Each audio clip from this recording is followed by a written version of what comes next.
नमस्कार दोस्तों, परीक्षा पॉइंट में आपका स्वागत है।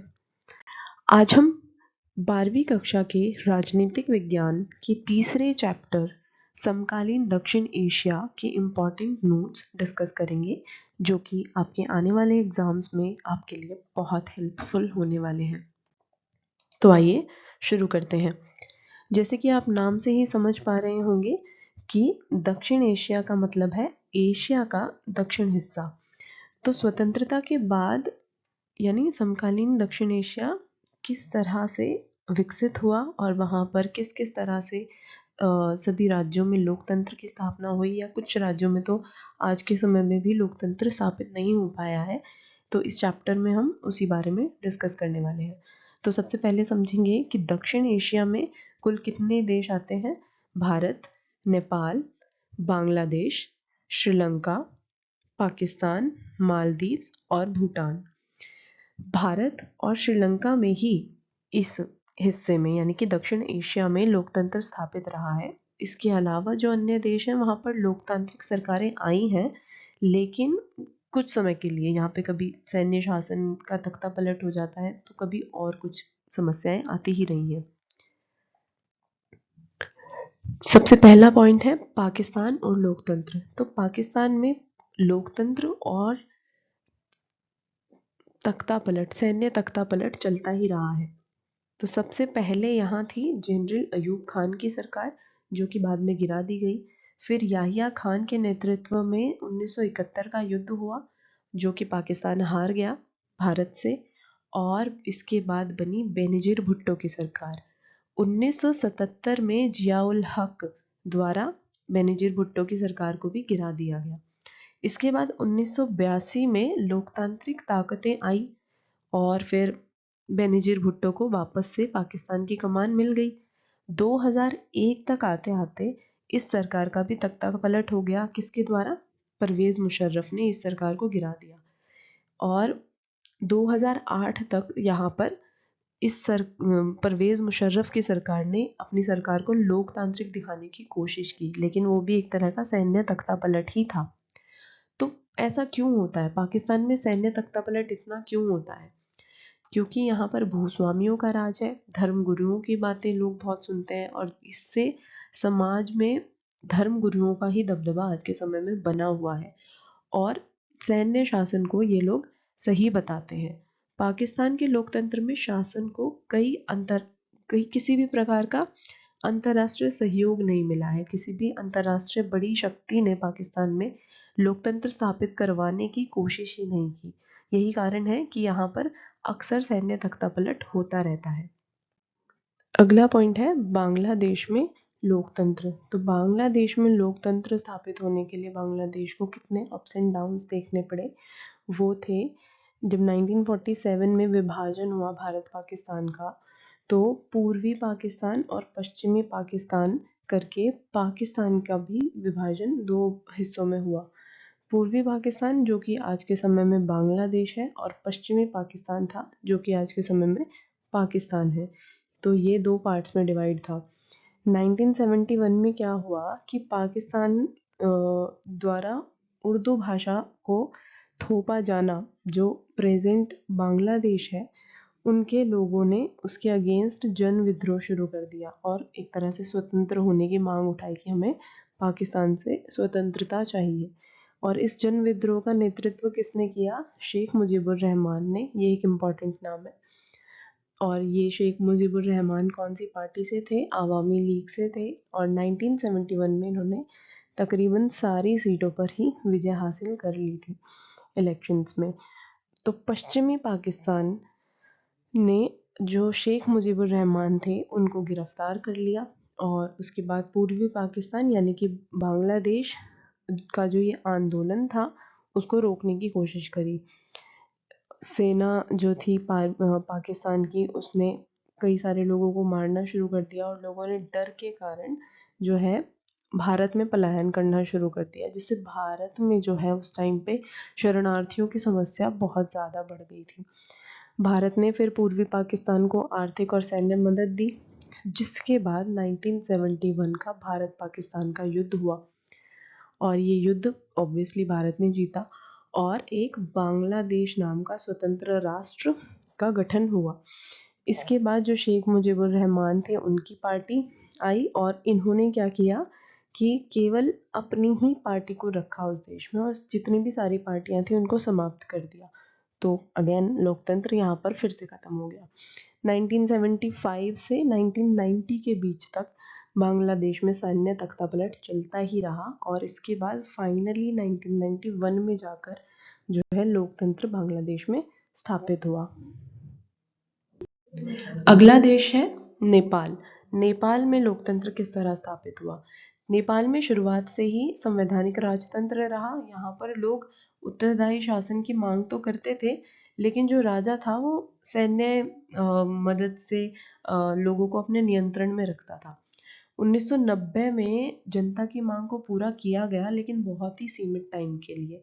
और यहाँ पर फिर नेपाल में जो माओवादी थे उन्होंने राजा और सत्ताधारियों के खिलाफ विद्रोह भी कर दिया, तो माहौल थोड़ा गर्मा गया। माओवादियों ने और राजा ने और लोकतंत्र के जो समर्थक थे इन तीनों के बीच में गोरिल्ला युद्ध छिड़ गया।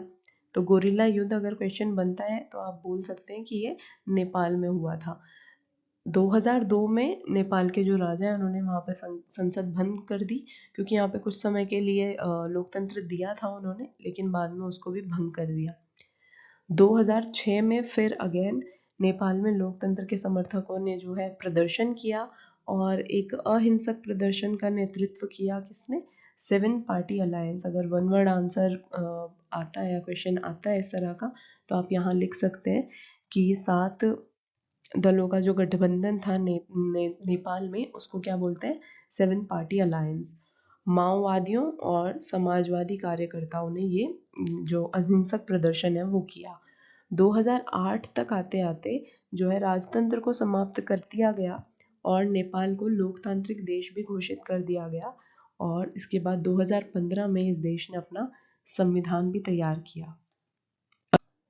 श्रीलंका में जातीय संघर्ष और लोकतंत्र की स्थापना कैसे हुई?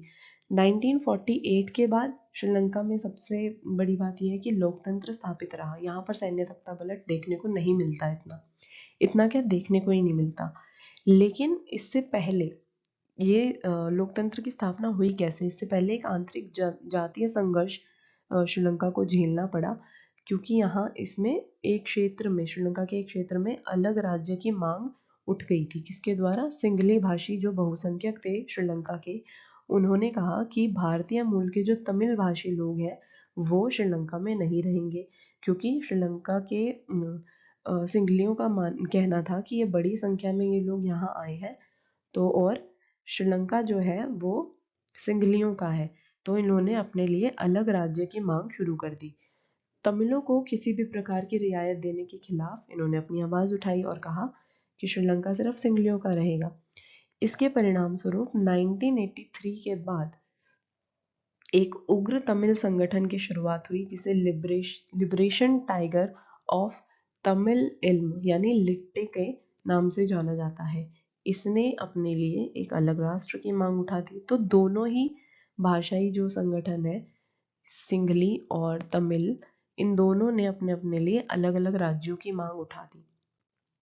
इसके बाद भारत सरकार ने भी, क्योंकि तमिलों का इसमें डायरेक्ट इन्वॉल्वमेंट था, तो भारत ने भी तमिलों को इस मुद्दे में प्रत्यक्ष रूप से सपोर्ट किया और 1987 में तमिलों का साथ देने के लिए जो भारतीय सेना थी उसको श्रीलंका भेज दिया। अब श्रीलंका की जनता की ये मांग थी कि ये श्रीलंका की जनता का कहना था कि जो भारत सरकार है वो हमारे आंतरिक मामलों में दखल देने की कोशिश कर रही है, जिसकी वजह से भारत को अपनी शांति सेना को वापस बुलाना पड़ा। तो भारत की तरफ से जो सेना गई थी उसका नाम था शांति सेना, भारतीय सेना जो गई थी। 2009 में लिट्टे को समाप्त किया गया और एक जो भी आंतरिक संघर्ष था श्रीलंका का, इसे समाप्त किया गया और संघर्षों के बाद भी आर्थिक वृद्धि पर और विकास पर बल दिया गया, जिसके बाद परिणाम स्वरूप आज के समय में श्रीलंका बहुत ही अच्छा विकासशील देश है और यहाँ पर जनसंख्या वृद्धि पर नियंत्रण किया गया, विकासशील देशों में पहला देश बना दक्षिण एशिया में, जो कि अर्थव्यवस्था का अपना उदारीकरण कर चुका था।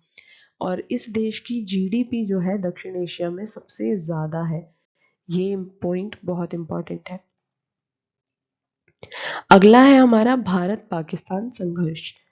ये बहुत ही इम्पोर्टेंट है बिकॉज इससे क्वेश्चन बन सकता है और बनेगा ही। इवन 5 to 10 मार्क्स के अंदर में क्वेश्चन बनता है।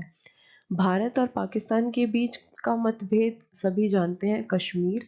इसके बाद कश्मीर का विवादित विभाजन, एक तरह का विवादित विभाजन है ये, पीओके और जम्मू कश्मीर के रूप में हुआ। 1971 में भारत और पाकिस्तान का युद्ध हुआ। सियाचिन ग्लेशियर को लेकर भी युद्ध हुआ और हथियारों की होड़ भी चलती रही।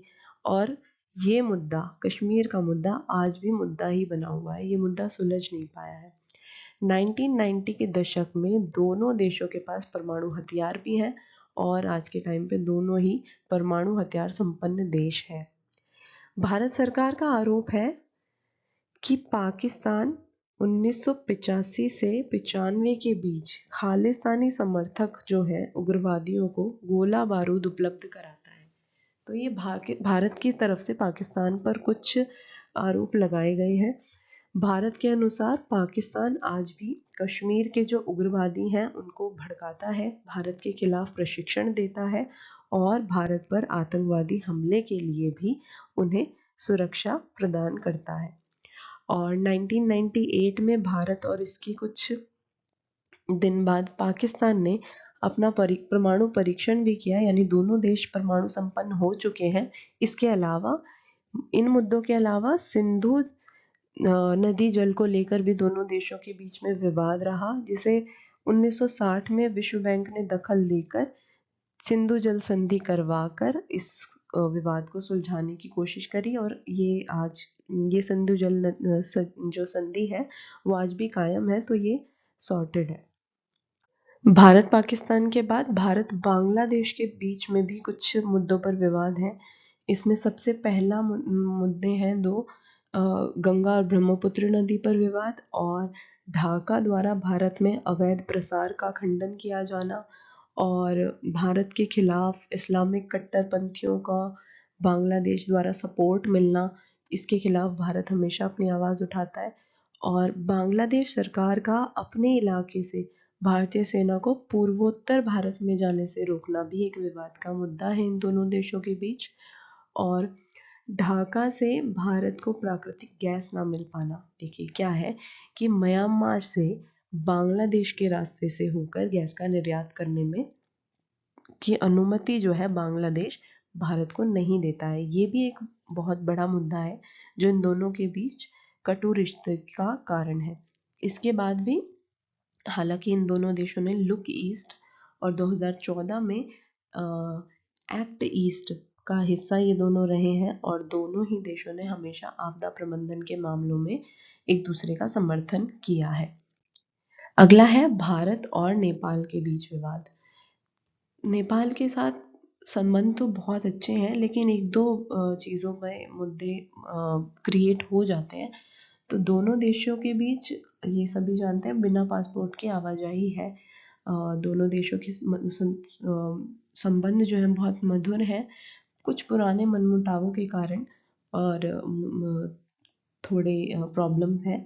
नेपाल की चीन के साथ दोस्ती और भारत विरोधी तत्वों के खिलाफ ना बोलना, नेपाल का भारत विरोधी तत्वों के खिलाफ ना बोलना एक रीज़न है इन दोनों के बीच कटुता का। और नेपाल के जो माओवादी हैं वो भारत के लिए बड़ा खतरा है। देखो, बिहार से लेके आंध्र प्रदेश तक ये जो कई नक्सलवादी ताकतें हैं, ये कहीं ना कहीं नेपाल से इंस्पायर होती हैं। यही कारण है ये दोनों के बीच ये छोटे मोटे प्रॉब्लम्स हैं। नेपाल का मानना है कि भारत उनके आंतरिक मामलों में दखल देता है। वो आंतरिक मामले क्या है कि नदी जल और पन बिजली पर भारत जो है अपनी आंख गड़ाए है। भारत उसे अपने भू क्षेत्र से समुद्र की ओर जाने से रोकता है, ये नेपाल का मानना है। इस समय दोनों देशों के बीच कुछ विवादों के साथ अभी तो शांतिपूर्ण संबंध है और दोनों देशों के बीच व्यापार, साझे प्राकृतिक संसाधन, जल प्रबंधन आदि मामलों में सहयोग बने हुए हैं। और अन्य देशों के साथ भी कुछ संबंध है, जैसे श्रीलंका के साथ भारत के संबंध सहज है। मुक्त व्यापार संधि इन दोनों देशों के बीच हुई, और श्रीलंका में जो भी सुनामी आई उसमें भारत द्वारा कई प्रकार से मदद दी गई। दोनों के रिश्तों में मजबूती इससे आई। भारत और भूटान के बीच भी अच्छे रिश्ते हैं, कोई मतभेद नहीं है। पूर्वोत्तर भारत के उग्रवादियों और गुरिल्लाओं को भूटान ने भगाया, जिसके कारण ये और भी ज़्यादा स्ट्रॉन्ग होते चले गए। भारत और भूटान में कई बड़ी परियोजनाओं को सहयोग कर रहा है। इस देश में कई परियोजनाओं के लिए भारत से ही अधिक मात्रा में अनुदान प्राप्त होता है। भारत मालदीव के बीच भी रिश्ते अच्छे हैं। 1988 श्रीलंका से आए कुछ तमिलों ने मालदीव पर हमला किया, जिसे भारतीय वायुसेना ने मदद करके सॉल्व कर दिया। भारत ने मालदीव के आर्थिक विकास और पर्यटन क्षेत्र और मत्स्य उद्योगों के में भी बहुत मदद की है। इन देशों के साथ भारत के जो रिश्ते हैं उन पर लॉन्ग आंसर्स आपको, लॉन्ग क्वेश्चंस तो आपको देखने नहीं मिलेंगे। भारत पाकिस्तान, भारत बांग्लादेश, भारत नेपाल, नेपाल के साथ भी नहीं, भारत बांग्लादेश के साथ आपको 10 to 5 मार्क्स के क्वेश्चंस देखने मिल सकते हैं। अगला इम्पॉर्टेंट पॉइंट है शांति और सहयोग। तो दक्षिण एशिया के देशों के बीच शांति और सहयोग को बढ़ावा देने के लिए 1985 में दक्षिण एशियाई क्षेत्रीय सहयोग संगठन यानी दक्षेस की शुरुआत की गई। ये एक बहुस्तरीय संसाधनों के आपस में सहयोग के लिए उठाया गया बहुत ही महत्वपूर्ण कदम था। इसको ज़्यादा सफलता नहीं मिल सकी। दक्षेस के जो सदस्य देश थे उन्होंने इसको अपनाने की बजाय दक्षिण एशियाई मुक्त व्यापार समझौता यानी साफ्टा पर हस्ताक्षर कर दिए। कब? 2002 में। इसके अंतर्गत क्या बात कही गई कि यदि इनकी सीमा रेखा के आर पार, सीमा रेखा से बाहर मुक्त व्यापार के लिए सहमति मिल जाती है, तो सहयोग को अगर इस तरह का सहयोग दे दिया जाता है तो आपसी व्यापार में जो लगने वाला सीमा शुल्क है उसको वे कम कर सकते हैं। इसी तरह के कुछ शांति समझौते भारत और पाकिस्तान में भी कई तरह के इस तरह के सार्थक प्रयास किए जा रहे हैं ताकि दोनों के रिश्ते सहज बने रहें। दक्षिण एशिया देशों की जो राजनीति है उसमें चीन और अमेरिका इस वक्त बहुत इम्पोर्टेंट रोल निभा रहे हैं। ये बाहरी ताकतें हैं। चीन भी जो है दक्षिण एशिया के हिस्से में नहीं आता, एशिया में आता है बट एशिया के हिस्से दक्षिण एशिया के हिस्से में नहीं आता। चीन की जो राजनीति है वो पाकिस्तान को सपोर्ट कर रही है, और पाकिस्तान का चीन को सपोर्ट करना भारत को बिल्कुल समझ नहीं आता है, और इससे चीन के साथ भारत के संबंध खराब होते हैं। 1991 से ही जो जितने भी दक्षिण एशिया के देश हैं उन्होंने वैश्वीकरण विकास के कारण सहयोग एक दूसरे को दिया, और एशिया की जितनी भी बड़ी बड़ी ताकतें हैं वो आपस में सहयोग करना शुरू कर रही हैं। शीत युद्ध के बाद देखा जाए तो अमेरिका भी भारत और पाकिस्तान की जो मुद्दा है उसमें स्पष्ट रूप से इन दोनों के रिश्तों को मजबूत करने के प्रयास कर रहे हैं और एक तरह से मध्यस्थता की भूमिका निभा रहा है। दोनों देशों में आर्थिक सुधारों के कारण अमेरिका की भागीदारी भी बढ़ी है। क्यों? ऐसा इसलिए हुआ क्योंकि एशियाई मूल के जो लोग हैं उनकी जनसंख्या और बाजार अमेरिका के लिए इस वक्त सेंटर्ड है, क्योंकि अमेरिका के लिए ये बहुत बड़ा बाजार है और यहाँ की जनसंख्या अमेरिका के लिए बहुत ही इम्पॉर्टेंट है। फ्रेंड्स, अगर इस तरह के ही नोट्स आपको सभी चैप्टर के आपके पास चाहिए तो आप डिस्क्रिप्शन में जाकर लिंक पर क्लिक कर हमारी या फिर हमारी वेबसाइट पर डायरेक्ट विजिट कर भी ये नोट्स प्राप्त कर सकते हैं। और इसी तरह की इन्फॉर्मेटिव वीडियोस के लिए हमारे चैनल परीक्षा पॉइंट को ज़रूर सब्सक्राइब करें। Thanks for watching.